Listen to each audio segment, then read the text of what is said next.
अदानी एअरपोर्ट्सच्या महत्वाकांक्षी विस्ताराचा आणि त्यासमोरील आव्हानांचा हा आजचा थोडक्यात आढावा.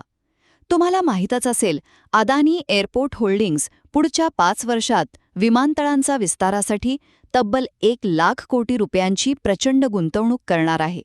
पण विचार करा, तुम्ही क्रेडिट कार्डवर एखादा आलिशान राजवाडा विकत घेताय आणि नेमकी त्याच वेळी तुमची कमाई कमी होऊ लागली तर? सध्या अदानींची अवस्था काहीशी अशीच आहे. यामागचं पहिलं मोठं कारण म्हणजे त्यांच्यावरील कर्जाचा डोंगर. डिसेंबर 2025 पर्यंत हे कर्ज तब्बल 27,786 कोटी रुपयांवर पोचण्याचा अंदाज आहे. आता काही विमानतळांचं निव्वळ मूल्य किंवा नेटवर्थ त्या चक्क नकारात्मक झालंय. मग मुळातच आर्थिक स्थिती कमकुवत असताना विस्तारासाठी एवढा मोठा निधी कर्जातून उभारणं अत्यंत धोक्याचं आहे. दुसरं महत्त्वाचं कारण म्हणजे इराण युद्धाचा थेट प्रभाव. बघा, या युद्धामुळे विमानांचे मार्ग बदललेत आणि दुबईसारख्या मार्गांवरून येणारी आंतरराष्ट्रीय प्रवासी संख्या अचानक घटलीय. हे अगदी एखाद्या महामार्गावरचा मुख्य रस्ताच बंद पडल्यासारखा आहे.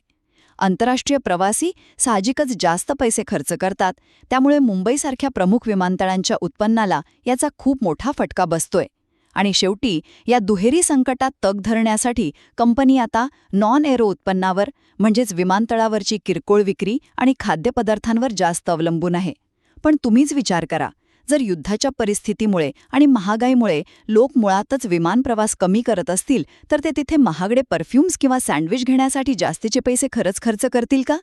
थोडक्यात सांगायचं तर भारताच्या एव्हिएशन सेक्टरमध्ये दीर्घकालीन क्षमता नक्कीच आहे, पण हे वाढतं प्रचंड कर्ज आणि जागतिक अनिश्चितता पाहता अदानींच्या या महत्त्वाकांक्षी विस्ताराचं उड्डाण अतिशय आव्हानात्मक ठरणार आहे.